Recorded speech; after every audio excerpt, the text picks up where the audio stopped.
Hello my friend et bienvenue dans ce nouvel épisode de podcast de Kevlar Business. Ouais, j'ai fait l'introduction à la Kevlar Diète. Et dans cet épisode-là, on va voir 50 termes. Bon, il y en aura peut-être un peu plus que 50. 50 termes, tu vas voir, on va les faire très rapidement, qu'il faut absolument que tu connaisses. Il y a des termes qui vont te servir énormément, qu'il faut impérativement que tu connaisses.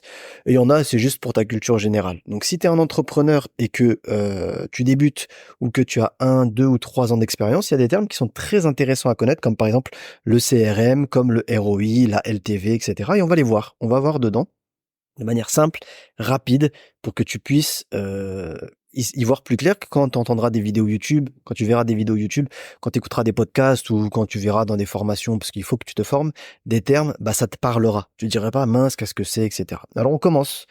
Je les ai classés. Le premier thème, c'est le thème des termes financiers. Alors le truc vraiment simple, chiffre d'affaires, CA, le CA, chiffre d'affaires, c'est le total de ventes réalisées. Donc c'est tout ce que tu as fait, toutes tes ventes que tu as réalisées, c'est le chiffre d'affaires. Le bénéfice, c'est ce qui reste après la déduction des coûts et des charges au niveau de ton chiffre d'affaires. Par exemple, je vends un produit 100 euros. Ce produit m'a coûté 50 euros. Donc mon chiffre d'affaires est de 100 euros. J'ai empoché 100 euros. Mais mon bénéfice, il est de 50 euros. Parce que pour gagner 100 euros, j'ai dû dépenser 50 euros, donc mon bénéfice est de 50 euros. Après, on a ce que l'on appelle la marge brute. Brute, pardon. C'est la différence entre le prix de vente et le coût de production. Donc c'est vraiment proche du bénéfice. Tu as la trésorerie, c'est vraiment des termes, tu vois, là, très génériques. Tu as la trésorerie, donc c'est l'argent disponible par la société, par ton entreprise. Donc en gros, la trésorerie, ce serait ton compte bancaire professionnel. Tu as le ROI, ou aussi ce qu'on appelle ROI, c'est le retour sur investissement. Ça, c'est intéressant, c'est la mesure de la rentabilité de tes investissements. Par exemple, dire que cette publicité a un ROI de 2,3, ça veut dire que lorsque je dépense en publicité 1 euro, j'en gagne 2,3 en chiffre d'affaires. Donc après, tu enlèves tes coûts, etc. Mais ça veut dire que si je mets 100 euros de publicité, je vais prendre en chiffre d'affaires 230 euros. Donc je fais 2,3. C'est ça le ROI. Tu peux avoir des ROI négatifs. Ça veut dire que là, ton investissement, il est pas rentable. C'est-à-dire que tu dépenses de l'argent, que ce soit en publicité ou en ce que tu veux, mais tu gagnes pas d'argent. D'accord? ROI, retour sur investissement. Après, tu as la LTV. Je pense que ça nous intéresse pas vraiment. C'est ce qu'on appelle le lifetime value. Euh, pour le moment, si tu débutes, si tu fais pas plus de 10 000 euros de chiffre d'affaires, c'est pas forcément ce qui nous intéresse, mais c'est la valeur totale qu'un client t'apporte sur toute la durée j'ai envie de dire, dans son espérance de vie de client chez toi. Ça veut dire que moi, par exemple, un client qui rentre chez Kevlar Diet ou chez Kevlar Business, pour Kevlar Diet, je sais parce que j'ai suffisamment de recul là-dessus, un client me génère en moyenne, la lifestyle value, c'est une centaine d'euros. C'est-à-dire que lorsque je prends un client, il va me rapporter au bout d'un an à peu près 100 euros. Et ça, c'est intéressant pour faire des calculs, pour faire des projections, etc. Mais au début, c'est pas forcément ce qu'il y a de plus intéressant à savoir. Tu as le EBE, excédent brut d'exploitation. Ça, c'est super intéressant quand tu fais des tableaux comptables, etc., etc. C'est un indicateur de performance. En gros, le EBE, il faut qu'il soit il faut que sa croissance, elle soit constante. Si elle est en déclin, ça veut dire que la performance, elle commence à ralentir ou elle peut être négative. Ça, concrètement, ça nous intéresse pas. Tu vois, pas du tout. Scalabilité, ça nous intéresse. C'est un mot, c'est pas un gros mot. Scalabilité, c'est le fait je reprends, pardon, c'est la capacité à croître sans avoir des coûts supplémentaires. Je te donne un exemple. Peut-être que ça te paraît flou, mais je te donne un exemple. Si je vends un programme, par exemple 30 jours pour sécher, je l'ai vendu. Et 30 jours pour sécher, c'est un produit qui est dit scalable. Ça veut dire que j'en vende 1, 10, 100 ou 1000, ça ne va pas me demander plus de coûts financiers ou plus de coûts en termes d'investissement personnel ou de temps. Un coaching en présentiel d'un coach sportif en salle, ce n'est pas scalable. Parce que s'il veut augmenter son nombre de coachings, il va falloir augmenter son temps de travail. Donc ce n'est pas scalable. Un produit digital, c'est scalable. Parce que tu en vendes 1, 10, 100, 1000, ça ne te demande pas plus d'efforts. Ça ne te demande pas plus d'investissement. Ça ne te demande pas plus d'argent. Je t'ai donné l'exemple d'un programme en ligne, mais ça peut être autre chose, hein. Ça peut être des e-books, ça peut être des services que la personne peut consommer comme ça et que tu peux développer sans que toi, ça augmente tes coûts. En général, tout ce qui est scalable, j'ai envie de dire limite à l'infini, c'est tout ce qui est digital. Tout ce qui est des prestations où il va y avoir l'intervention de l'homme, c'est difficilement scalable.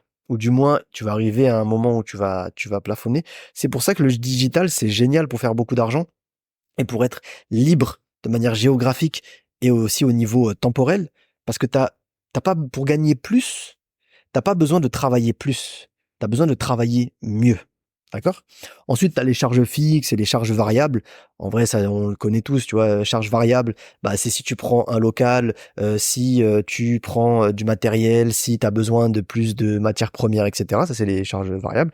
Et les charges fixes, je t'ai dit si tu prends un local, mais si tu as vraiment besoin, comme moi, par exemple, lorsque j'avais un cabinet, lorsque je recevais en consultation, ma charge fixe, c'est mon loyer.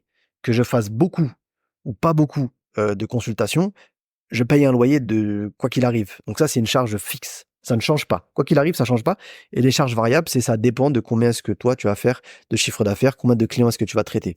Par exemple, une charge variable pour un restaurant, eh ben, ce serait, s'il te fait à emporter, eh ben, ce serait le nombre de sacs qu'il va donner à ses clients.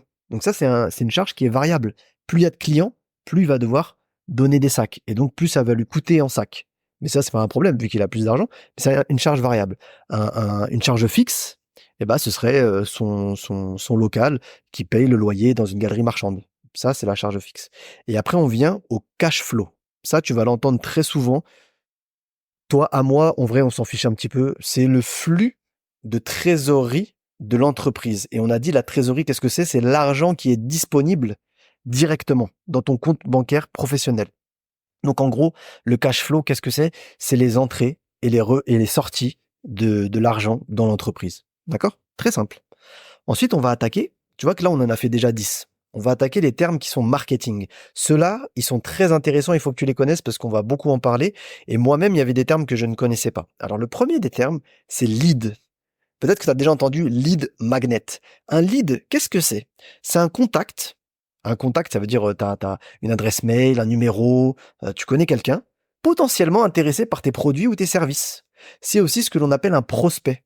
En fait, un prospect, c'est quelqu'un qui potentiellement serait intéressé par ce que tu proposes. Et un lead, c'est le contact que tu as avec la personne, avec le prospect qui serait potentiellement intéressé. C'est pour ça que je dis toujours, c'est super intéressant enfin c'est même pas super intéressant. En vrai, pourquoi je dis c'est super intéressant? Il faut absolument avoir un lead, une adresse mail, un point de contact avec la personne. Parce que s'il y a un prospect qui passe, il est intéressé, il voit tes publications, il voit que voilà, tu es un coach sportif. Je donne toujours cet exemple de coach sportif parce que c'est très facile pour imager. Ah ouais, c'est super ces séances de sport, franchement, j'aimerais bien et tout.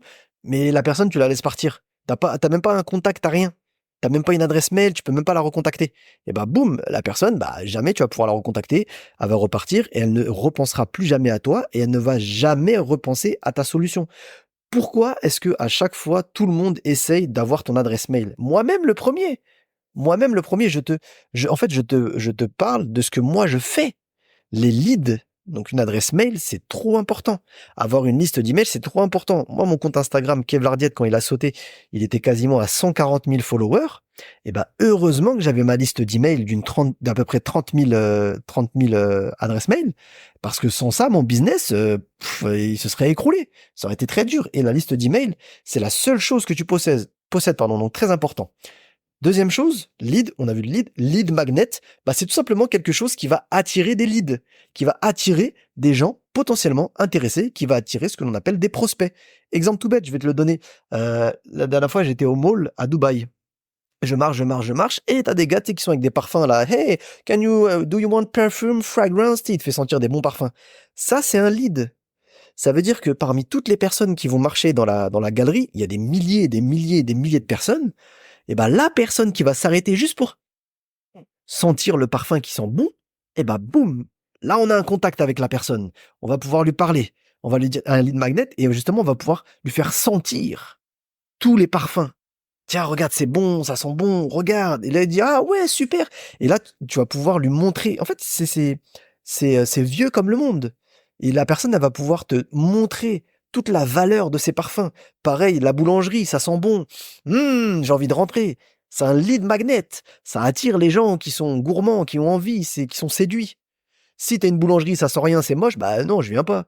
Le gars à parfum, bah si tu me fais pas sentir des parfums, je vais pas venir dans ton truc. Offre-moi quelque chose de gratuit. Des dégustations. Pourquoi est-ce qu'il te donne quelque chose de gratuit? Pour t'attirer. Ah, t'aimes bien le fromage, regarde, quelque chose de gratuit. Hop, le lead, le prospect, ah, il y a un point de contact. Et boum. Et là, après, il va faire sa négociation, etc., etc. Il y a le biais de réciprocité, pardon. Mais bon, ça, on le développera dans d'autres épisodes. Mais c'est vieux comme le monde. Ce que je te dis là, c'est des trucs vieux comme le monde. C'est des stratégies qui existent, mais depuis que le commerce existe. Donc c'est ça, lead et lead magnet. On a ensuite ce que l'on appelle un funnel de vente, où la traduction française, c'est tunnel de vente, mais on devrait plutôt dire entonnoir. En fait, c'est le parcours que suit le client de la découverte de toi, il te découvre, jusqu'à l'achat. En gros, concrètement, ce qu'on pourrait faire comme, tu vois un entonnoir, et bah la grande partie de l'entonnoir, c'est toi quand tu fais des reels sur Instagram, quand tu fais des TikTok, quand tu fais du contenu sur Internet. Par exemple, moi, le haut de l'entonnoir, ce serait ce podcast-là. Et donc après, on va filtrer les personnes. C'est-à-dire que la personne qui a écouté ça, ok, bah moi ce que je vais essayer de faire, c'est de créer un lead avec cette personne-là. Bah, je vais te dire, tiens, si t'es intéressé, rejoins ma newsletter et boum, j'ai ton adresse mail.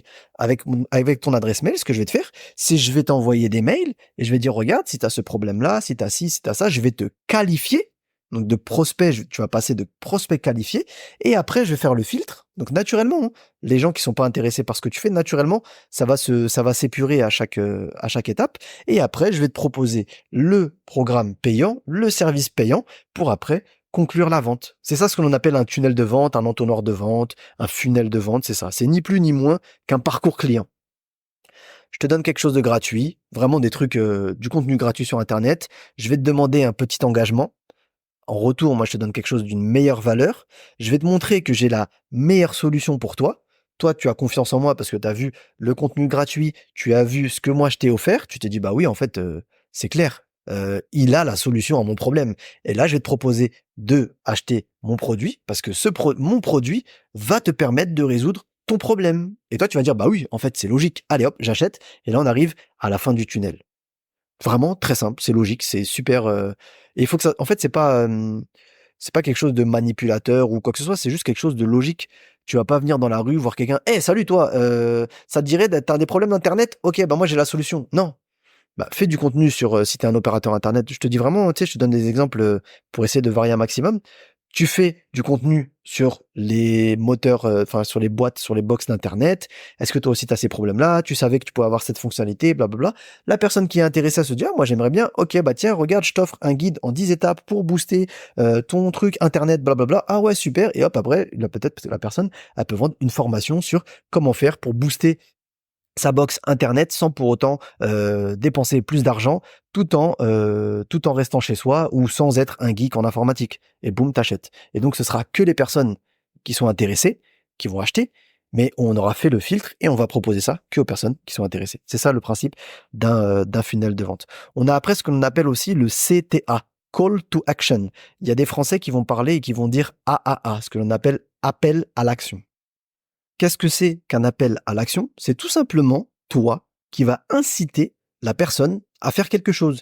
Clique sur le lien en bio, écris X en commentaire, clique dans le lien qui est en description. Ça, c'est des call to action, des CTA. T'incites la personne à faire une action. Très simple, t'as vu? C'est vraiment très simple. On a après aussi ce que l'on appelle l'audience cible. Donc, c'est un groupe de personnes qui correspond aux personnes qui pourraient acheter ton produit. Par exemple, mon audience cible pour Kevlar Business, ce sont les personnes, les entrepreneurs qui souhaitent se lancer ou développer leur activité. Mon audience cible, c'est celle-là. Une audience qui n'est pas du tout ma cible, ce serait des professeurs en CDI qui ne veulent pas changer de travail. Ça, c'est pas du tout ma cible. Et c'est quelque chose qui n'est pas du tout ma cible, des lycéens, par exemple. qui vont faire école de commerce ou je sais pas quoi. Eux, ils veulent pas lancer leur business. Eux, ce qu'ils veulent, c'est suivre le schéma traditionnel. Tu vois, l'audience cible, etc. Pareil, un coach sportif spécialisé ou une coach sportive spécialisée chez les femmes, bah, son audience cible, c'est pas les hommes. Donc ça sert à rien qu'elle commence à parler des trucs des hommes. Non, ton audience cible, c'est les femmes. Fais que les femmes. Parle au féminin, parle des problèmes féminins, sois spécifique à ta niche. Ok? Le persona, donc ça c'est un autre terme. Persona, bah, c'est le profil type de ton client idéal. C'est ce que l'on appelle aussi ton avatar client. Donc en gros, c'est à quoi correspond ton client idéal. Donc une fois que tu sais à quoi correspond ton client idéal, tu vas pouvoir lui parler de la meilleure manière, pouvoir adopter ses codes et essayer de trouver les problèmes que lui rencontre pour pouvoir lui proposer les meilleures solutions. Comment faire pour trouver son client idéal, son avatar client? Il y a plein de méthodes. Je pourrais te faire un épisode là-dessus d'ailleurs. On pourra se faire un épisode là-dessus parce que c'est très important. Mais tu peux aussi tout simplement poser des questions. T'es un homme, t'es une femme, t'as quel âge? Quel type de problème est-ce que tu rencontres? Moi, c'est ce que je fais régulièrement avec Kevlar Diet. Des sondages. Tu vas sur Google Forms. Sur Google Forms, c'est très rapide, tu fais et ça te permet d'en savoir beaucoup plus sur ton audience. Moi, je sais par exemple sur Kevlar Diet, mon audience, elle est majoritairement féminine et c'est majoritairement des 30, allez plutôt 28 à 45 ans. Ça, c'est mon audience cible. Je sais que majoritairement, c'est ces personnes-là qui achètent, ce sont mes clients. Donc, j'ai tout intérêt à trouver les problèmes de ces personnes-là pour pouvoir les résoudre si je veux avoir une satisfaction cliente qui est grande et donc si je veux développer mon entreprise, développer mon business. On a ensuite ce que l'on appelle le retargeting. Donc, c'est des publicités qui vont permettre de cibler des personnes qui ont déjà interagi avec ton contenu. Target, c'est la cible. Retargeting, ça veut dire recibler les personnes qui ont déjà interagi avec ton contenu. On a ensuite ce que l'on appelle le taux de conversion. Donc, c'est le pourcentage de visiteurs qui réalisent l'action souhaitée. Par exemple, le taux de conversion de vente. Donc, c'est par rapport au nombre de personnes qui ont visité ta page, combien ont acheté. Le taux par exemple, le taux de conversion des personnes qui ont vu ta publicité ou ton contenu et qui ont cliqué pour atterrir sur ta page de vente. Ça, c'est un taux de conversion. Tu peux faire des taux de conversion sur à peu près tout. On a aussi ce que l'on appelle de brand awareness. Brand awareness, c'est en fait la notoriété de marque. C'est est-ce que les gens connaissent ta marque? Moi, par exemple, Kevlar Diet, c'est pas connu dans la France entière, mais pour les personnes qui veulent perdre du poids et qui sont sur les réseaux sociaux, elles ont forcément entendu parler de Kevlar Diet, même si elles ont pas acheté, elles savent pas vraiment qui je suis, elles ont déjà entendu parler. Et donc ça, c'est très important aussi de faire ce qu'on appelle des campagnes de notoriété. C'est pour mesurer est-ce que toi, tu existes dans l'esprit des personnes. Par exemple, McDonald's et Coca-Cola. Qui ne connaît pas Coca-Cola? Qui ne connaît pas McDonald's? Et pourtant, ils continuent tous les jours de faire de la publicité. Pourquoi? Pour que ça reste dans la tête des gens, pour que la notoriété de marque ne diminue pas. On a ensuite ce que l'on appelle le SEO. Donc, c'est le SEO. Search Engine Optimization. C'est des techniques pour optimiser ce que l'on appelle le référencement naturel. Donc, c'est des mots que tu tapes sur Internet. Par exemple, si tu tapes comment perdre du poids, j'ai tout intérêt à ce que dans mes pages de vente, donc sur mes programmes, dans mes articles de blog, dans mes vidéos YouTube, il y ait ces mots-clés. Les mots-clés que les personnes vont taper. Et donc, plus il y aura de mots-clés dans ce que moi je vais écrire, dans mes pages de vente, dans mes articles de blog, et plus la personne aura de chances de tomber sur ma publication, sur ma page de vente, sur mon produit. On va parler maintenant des termes de vente. On a ce qu'on appelle les upsells. Donc, c'est proposer un produit supérieur par rapport à ce que le client va venir ou par rapport à ce que lui, il a acheté. Par exemple, ça va venir augmenter le panier d'achat. Ça va augmenter ce que la personne va dépenser. Par exemple, moi, ce que je fais avec Kevlar Diet, c'est que lorsque je propose l'achat de 30 jours pour sécher, donc c'est mon produit phare, la personne elle achète, immédiatement après, je lui propose un produit qui est complémentaire. Donc c'est un produit qui est complémentaire et donc hop, tiens, je vais essayer d'augmenter ton panier moyen en te proposant des recettes en plus.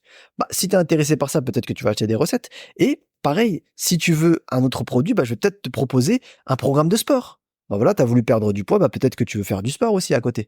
Et donc ça, c'est ce que l'on appelle des upsells. Il y a aussi un autre terme que l'on appelle cross. sell, donc c'est le fait de faire des ventes croisées. Ça rejoint un petit peu le principe de upsell. Il y en a qui vont dire upsell, c'est uniquement lorsque tu proposes un produit qui est plus cher. C'est ce qu'on appelle aussi dans les termes de vente en France, une montée en gamme, mais c'est vraiment très proche. Donc en gros, c'est de proposer un produit supplémentaire à la personne. On a le terme, maintenant, parce que là on est au terme 23, le pricing. J'en avais déjà parlé dans l'épisode précédent. C'est une stratégie de fixation de tes prix, tout simplement. C'est le prix que tu vas fixer pour tes produits. On a les objections. Bon, ça, en vrai, normalement, je ne devrais pas te l'expliquer, mais bon, on va tout expliquer quand même. Les objections, c'est les raisons pour lesquelles un client pourrait hésiter à acheter. Et donc là, comme on a vu la différence entre client et prospect, normalement, on ne devrait pas dire client, mais plutôt prospect. C'est les raisons pour lesquelles un prospect, il va hésiter à acheter. Et en fait, c'est super important de connaître les objections de tes prospects pour pouvoir les anticiper. Ce qui veut dire que moi, je te propose par exemple Kevlar Business. Je vais te proposer un programme, lance ton activité. Ouais, mais je sais pas quoi faire. Eh ben, il faut que moi, j'ai anticipé ça. Lance ton activité en 90 jours, même si tu n'as aucune connaissance ou même si tu ne sais pas quoi faire. Ok, parce que je vais te proposer un module où je vais t'aider à trouver ce que toi, tu as envie de faire. Boum, l'objection, elle est levée. Et tu fais ça sur toutes les objections qui te viennent en tête. Et pour les trouver, les objections, bah, tu peux les poser à tes proches. Parce que toi, tu peux te dire, ouais, mais attends, qu'est-ce que la personne, elle peut penser et tout. Et des fois, c'est un peu dur de se mettre à la place de la personne. Et tu peux demander à tes proches. Et puis, la meilleure des choses, moi, c'est ce que je fais aussi avec Kevlar Diet. Dans des formulaires, dans des questionnaires, encore une fois, avec Google Forms, c'est gratuit. Bah, qu'est-ce qui pourrait t'empêcher, ce que j'avais fait avec SPM, Bye Bye SPM, le programme contre les règles douloureuses et les syndromes prémenstruels, qu'est-ce qui pourrait t'empêcher de suivre la méthode que je souhaiterais te proposer? Bah, j'ai peur que ça fonctionne pas, j'ai peur de ci, j'ai peur de ça. Et à toi, après, de venir contrer ces objections, de rassurer le prospect avec des solutions qui fonctionnent réellement. C'est pas juste de dire, ouais, t'inquiète, ça va bien se passer. Non. Il faut des choses tangibles, il faut vraiment des vraies choses, hein. On a ensuite ce que l'on appelle le client idéal. Donc, ça revient à ce que je t'avais dit avec ton avatar client. C'est le profil de l'acheteur parfait. C'est celui qui te posera jamais de problème, qui achète tous tes programmes, tous tes services. Donc ça, c'est un peu l'avatar client, mais c'est le client qui achète tout. Et ceux-là, il faut les chouchouter parce que c'est ceux aussi qui pourront t'apporter le plus de bons retours, de retours constructifs avec lesquels tu pourras améliorer tes services. Moi, je sais que j'en ai aussi, j'en ai à peu près avec Kevlar Diet, j'en ai à peu près 200. Je sais que j'ai 200 clients idéaux, je sais pas si on dit ça comme ça, qui, je sais, ils achètent tout, donc ils dépensent énormément chez Kevlar Diet, et je sais que je peux les solliciter je sais que leur retour, il est très constructif. Et du coup, je connais même leur nom, parce qu'à chaque fois, je vois passer leur nom dans les paiements, je les connais. Et eux, quand ils disent quelque chose ou autre, je tends l'oreille. Parce que euh, c'est des gens qui ont l'habitude de consommer ce que je fais et ils ont un bon avis critique. Donc c'est très intéressant. Connaître ton client idéal, c'est très intéressant. On a ensuite le taux de rétention, c'est le pourcentage de clients qui reviennent. Si ton taux de rétention, il devient de plus en plus petit, pose-toi des questions. Ça veut dire que ce que tu fais, ça plaît de moins en moins. Donc, pose-toi des questions. On a ce que l'on appelle l'acquisition de clients. Donc, c'est les stratégies que tu vas mettre en place pour attirer de nouveaux clients, acquisition de nouveaux clients. Il y a la proposition de valeur, ça c'est super important. On se fera même un épisode là-dessus parce que c'est des termes vraiment très très très importants ceux-là.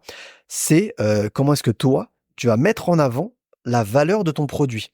Je te donne un exemple. Kevlar Diet propose 30 jours pour sécher. Ok, ça sert absolument à rien que je parle à mon prospect, donc une personne qui est intéressée, en lui disant regarde, mon programme fait 123 pages, il y a 1 heure de vidéo. Lui, il s'en fout. Il y a aucune valeur dans ça, on s'en fout, j'en ai rien à faire. Par contre, la valeur, le bénéfice que lui va en tirer, tu vas perdre du poids en 30 jours. Et après, tu peux même aller plus loin. Tu vas perdre du poids en 30 jours. En 30 jours, tu vas changer de physique. En 30 jours, tu vas regagner confiance en toi. En 30 jours, tu n'auras plus le stress de te coucher le soir et de penser à ton poids. En 30 jours, tu auras regagné confiance en toi, tu te sentiras mieux dans ton couple. Tu vois, tu parles des bénéfices que la personne va retirer de ton produit. On s'en fout des spécificités. Je veux acheter une tondeuse, je veux me couper les cheveux, mais je m'en fiche que la personne elle me dise oui, alors vous avez une tête rotative, je connais rien à ça. Dis-moi simplement, tu vas pouvoir te faire des coupes de cheveux facilement, même si tu sais pas te coiffer. La tondeuse va faire en sorte que tu ne te coupes jamais, tu ne te loupes jamais. Ah, ça c'est de la valeur, ça c'est des bénéfices, je veux acheter. Tu vois? C'est ça la proposition de valeur. Je m'en fiche que tu me dises, regarde, un autre truc. La tondeuse, oui, grâce à la batterie lithium 70 ampères, je sais même pas ce que ça veut dire. 10 mois plus tôt, tu pourras aller en vacances avec ta tondeuse sans besoin de recharger la tondeuse. Ok, ok, merci, là je sais. La tondeuse, elle va me durer longtemps. C'est simple, tu vois, c'est vraiment très, très, très, très, très, très simple. Proposition de valeur, le produit, limite, on s'en fiche un peu. Ok? Après, on a le Customer Success. C'est en fait la satisfaction client. Vraiment très simple, mais des fois, tu vas le retrouver. Et si tu ne sais pas ce que c'est, bah, au moins là, tu sais. Customer Success. On va passer dans l'autre thème. Ça va pas forcément nous intéresser ou t'intéresser le plus. C'est les termes de gestion et stratégie. Donc, business model, c'est la manière dont ton entreprise génère de l'argent. Donc, en gros, le business model de Kevlar Diet, c'est la vente de programmes en ligne. Le business model d'une infirmière en libéral, c'est d'aller frapper chez les personnes et de donner des soins aux patients à domicile. C'est ça un business model. On a ce que l'on appelle le KPI. C'est un indicateur clé de performance.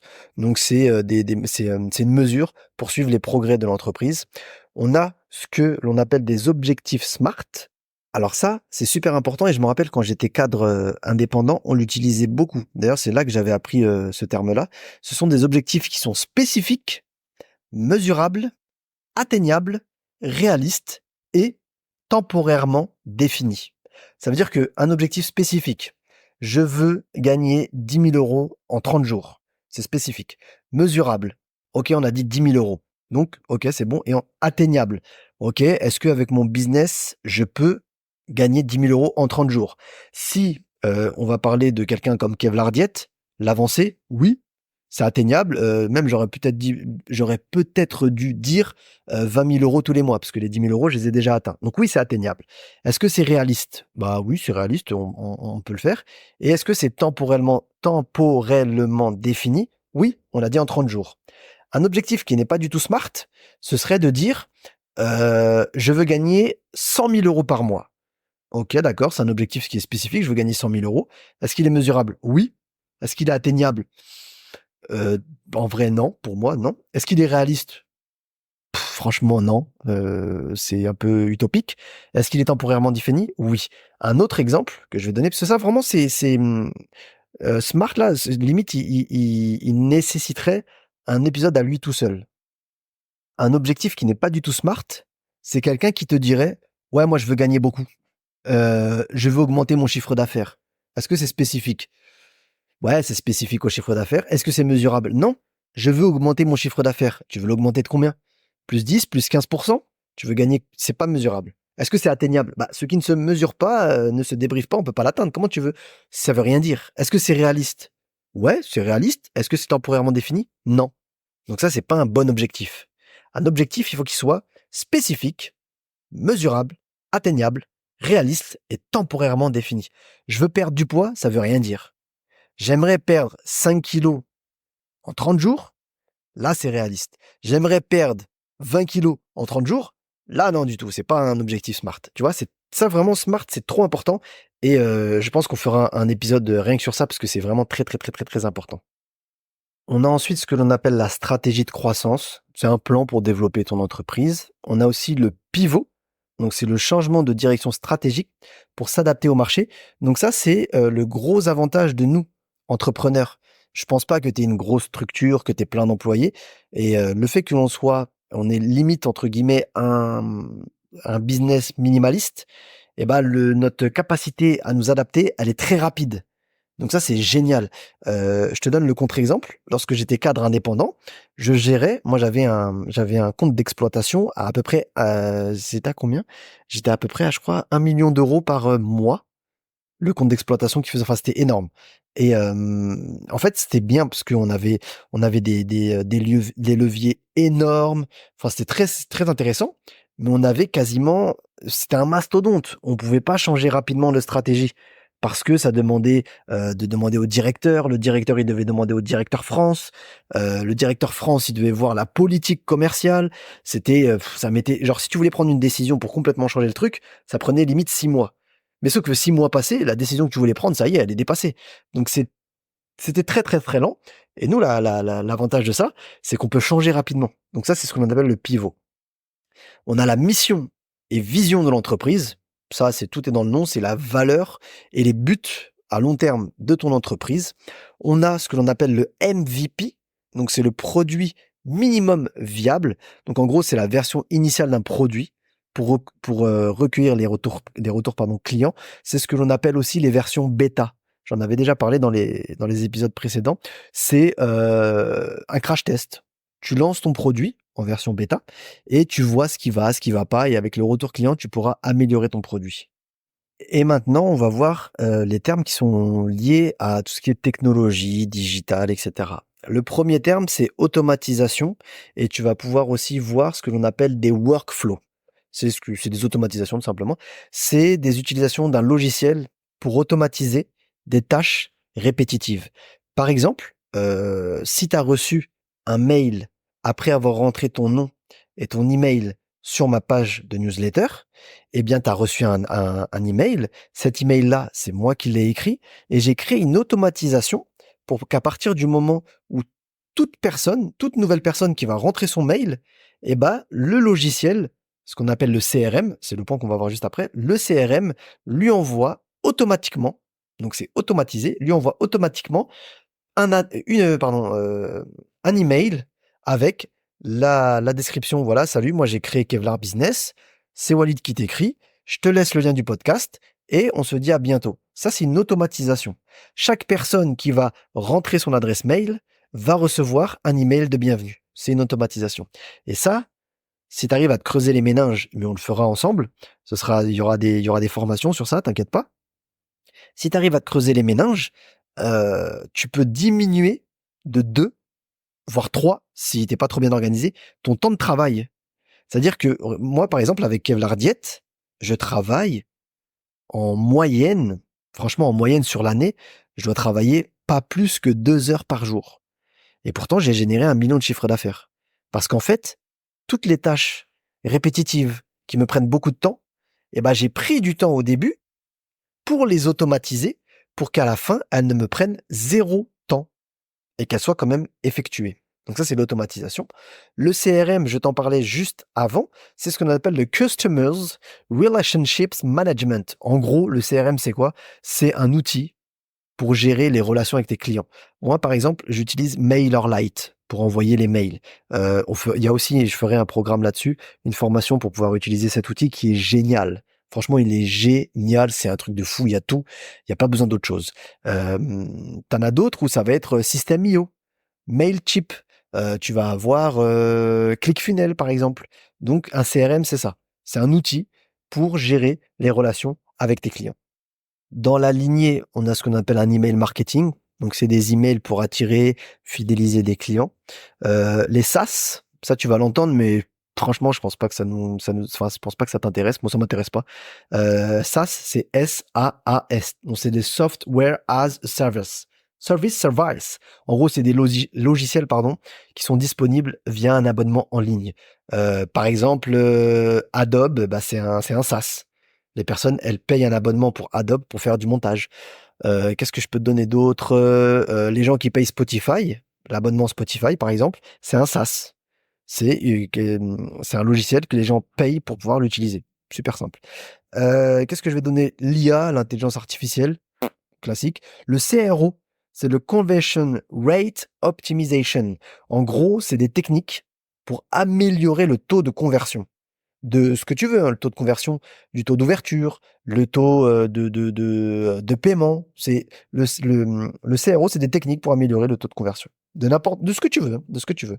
Après, on a le UX, c'est le User Experience. En gros, c'est l'expérience client. C'est toutes les indications qui va te permettre d'améliorer l'expérience utilisateur de la personne. C'est quoi l'expérience utilisateur? C'est tout simplement l'expérience que la personne va faire avec ton produit. Par exemple, je vais dans un resto, la personne qui doit m'asseoir à la table me sert super bien, franchement super, elle nous met à l'aise, elle voit que j'ai un bébé, donc elle nous met dans un endroit calme, elle nous ramène une baby chair, comment ça s'appelle, un siège pour bébé. Ça, c'est une bonne expérience client, une bonne expérience client. Je rentre, la personne, elle me calcule pas, elle met du temps à m'installer, etc. Mauvaise expérience client, tu vois. Donc c'est vraiment très simple et tu peux l'avoir avec tout, hein. Si quelqu'un, par exemple, achète chez moi un programme, mais au final, elle a payé, mais elle a pas tout de suite le programme, ça met du temps, il y a des fautes d'orthographe, il y a des bugs, ça marche pas, elle est obligée de se plaindre et tout. Mauvaise expérience client. Donc l'objectif, c'est d'améliorer l'expérience client pour que la personne, elle ait une bonne image de toi, elle ait une bonne expérience avec toi et qu'elle puisse par derrière te recommander à toutes les autres personnes. D'accord? Il y a juste euh, deux, trois termes que j'ai envie de préciser avec toi et on clôturera sur ça. Ça tourne autour des prospects et des clients. Je veux vraiment que tu fasses la distinction entre les deux. Un prospect, c'est une personne qui correspond à ton audience cible, mais qui n'a pas encore acheté. C'est un contact potentiel que tu cherches à convertir en client avec des actions marketing, avec des actions de vente, avec du contenu que tu vas lui donner. Donc, c'est quelqu'un qui est potentiellement intéressé. Donc ça, c'est un prospect. Un lead, c'est un prospect avec lequel tu auras un premier contact. Je t'ai donné l'exemple de moi quand je marchais dans la galerie marchande. Je suis un prospect, je suis potentiellement intéressé, je suis je suis dans la galerie marchande. Le gars me dit, hey, parfum, parfum, parfum. Ah, je m'arrête, je sens, ah, je suis un lead maintenant. Et oui, la personne, elle m'a attiré, elle a eu un contact avec moi.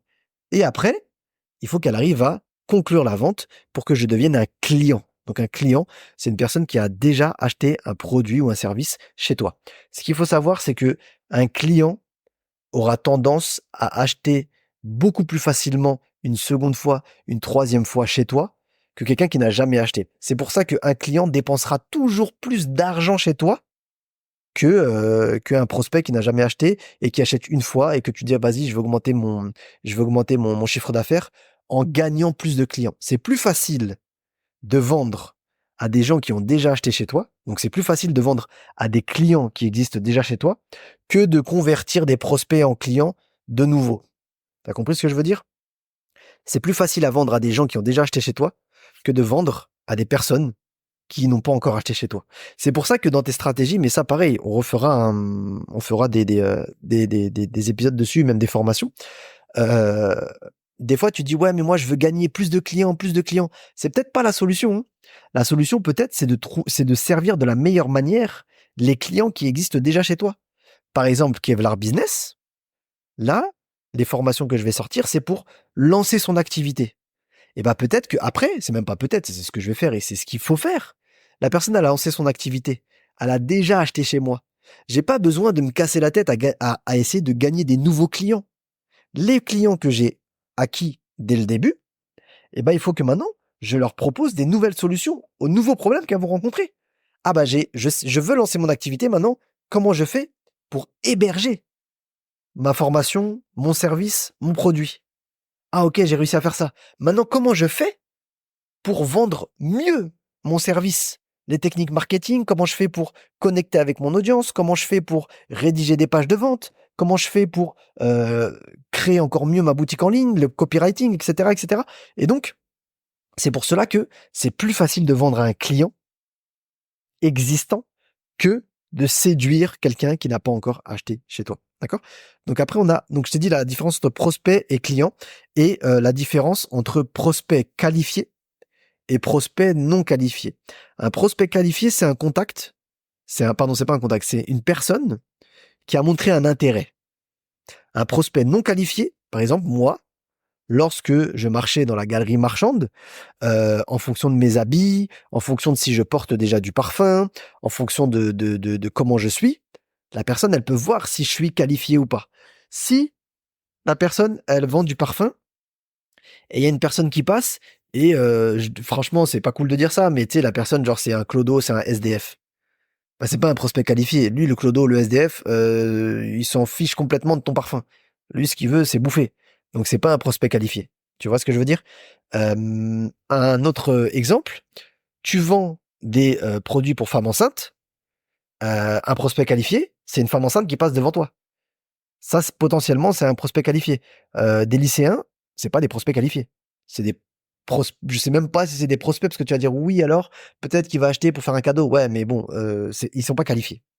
Une femme enceinte, elle est qualifiée. Un lycéen, pas qualifié. D'accord?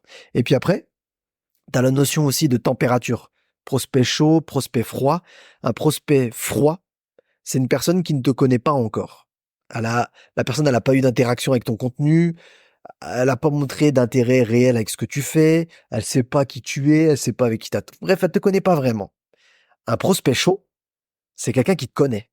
Il est attentif à ce que tu fais, il sait que tu délivres de la valeur, il interagit avec ton contenu, réseaux sociaux ou les adresses mail, etc., etc. Et donc, il est chaud. Il est plus proche d'une décision d'achat qu'une personne qui ne t'a jamais connu. En gros, le prospect froid, il est tout en haut de l'entonnoir. Tu te rappelles de l'entonnoir dont je t'ai parlé du tunnel de vente? Il est tout en haut. Le prospect froid, il montre pas trop d'intérêt. Mais à force que tu lui donnes du contenu, de la valeur, des choses de qualité, et bah hop, pac, pac, pac, pac, pac, pac, pac, il va commencer à descendre dans l'entonnoir. Et plus il descend dans l'entonnoir, et plus il se chauffe. Et donc, une fois qu'il est bien chaud, là, tu peux lui proposer euh, l'achat, tout simplement. C'est l'exemple que moi je donne tout le temps, il est vraiment très parlant. C'est comme si tu dis, tu veux te marier avec une personne. Je vais pas forcément dire tu veux te marier avec une femme, parce qu'il y a des femmes aussi qui écoutent et qui se disent, bah voilà, tu veux te marier avec un homme. Mais tu veux te marier avec une personne, bah tu vas pas la croiser dans la rue. Eh salut, tu veux te marier avec moi? Ah, c'est bizarre. Peut-être qu'il va y avoir des rencontres, etc., etc., demande de mariage, les familles, blablabla, blablabla, et tout ce qui va avec. Mais ce serait fou quelqu'un qui dit, hey, tu veux te marier? Ouais, ok. Non, ça n'existe pas. Il faut déjà chauffer, donc c'est-à-dire rencontrer la personne, connaître la personne, les parents, blablabla, blablabla, blablabla, et après tu fais ta demande en mariage. Là, c'est exactement la même chose avec ton prospect. Tu viens pas et tu lui dis, hé, achète! Ah, il va te dire, qu'est-ce que tu fais, toi? Laisse-moi tranquille. Tu vas, voilà, tu vas lui donner de la valeur, tu vas t'intéresser à cette personne, tu vas lui montrer que tu es la meilleure personne pour apporter les solutions à ses problèmes, et là, tu lui proposes la solution qui va être payante, mais pour que lui, il faut que tu lui montres que le coût qu'il va dépenser, c'est largement enfin, c'est largement inférieur par rapport à tout ce qu'il va obtenir. Il faut que la douleur qu'elle va avoir cette personne à payer, elle soit minime par rapport au bonheur et à l'avantage que ça va lui procurer, ta solution. D'accord? Donc c'est vraiment très simple. Et il y a des choses à respecter, etc., etc. Mais c'était vraiment ça les termes, j'ai envie de dire, les plus généraux que tu vas pouvoir rencontrer dans ton expérience de business en ligne ou même physique. Et il y a des termes que moi j'ai appris, genre il y a un an, tu vois. Il y a des termes comme lead magnet, je savais pas forcément ce que c'était. Je savais ce que c'était en principe, mais je ne savais pas ce que ça voulait dire. Quand je le voyais, je disais, mais qu'est-ce que ça veut dire ça? Et puis, bah, petit à petit, j'ai appris, j'ai découvert, etc. Et donc voilà les termes qu'il faut que tu connaisses, qui sont assez généraux. Je t'ai pas tout détaillé, bien évidemment, mais ça te permettra d'y voir beaucoup plus clair.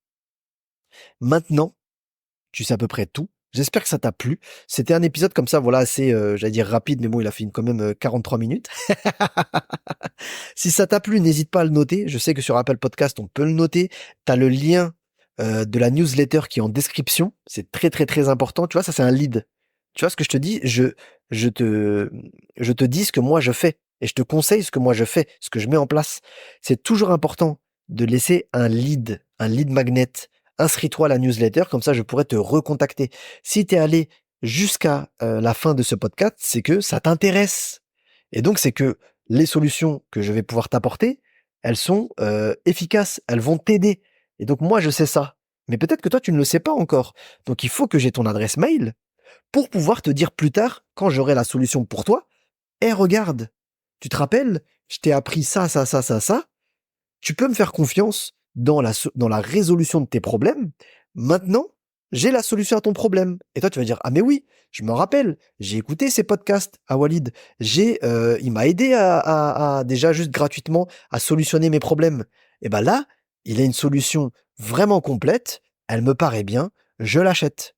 Sauf que si j'avais jamais pris ton contact, ton adresse mail, jamais j'aurais pu t'aider, jamais tu aurais pu gagner du temps et solutionner ton problème, et jamais moi j'aurais pu faire de vente. Et donc c'est exactement la même chose qu'il faut que tu fasses toi. Ce que moi je fais, il faut que tu le fasses aussi. C'est-à-dire qu'il faut que tu arrives, lorsque tu vas donner de la valeur aux personnes, à retirer un contact. Que ça soit un abonnement avec Instagram, avec TikTok, avec Telegram, avec YouTube, il faut avoir un point de contact. Et le meilleur des points de contact, c'est la liste d'emails. Mais ça, je te ferai vraiment une formation sur comment faire sa liste d'emails, parce que je te dis, c'est vraiment trop puissant. Et heureusement pour Kevlar Diet que j'avais construit ma liste d'emails, parce que sinon, ça aurait été très très très difficile pour moi avec la perte du compte à 140 000 followers, ça aurait été très dur de continuer l'activité parce que pouf, tu pars de rien, tu recontactes qui? Plus personne. Donc c'est très important. J'espère. Donc mets bien ton adresse mail, hein. Je compte sur toi. J'espère que ça t'a plu, j'espère que tu as appris des choses, j'espère que tu pourras mettre en place aussi dès aujourd'hui des choses. Et si tu les as pas mis en place, que tu les mettras dans les jours ou dans les semaines à venir. On se dit à très bientôt pour un nouvel épisode de podcast. C'était Walid Kevlar de Kevlar Business. Ciao, ciao, ciao.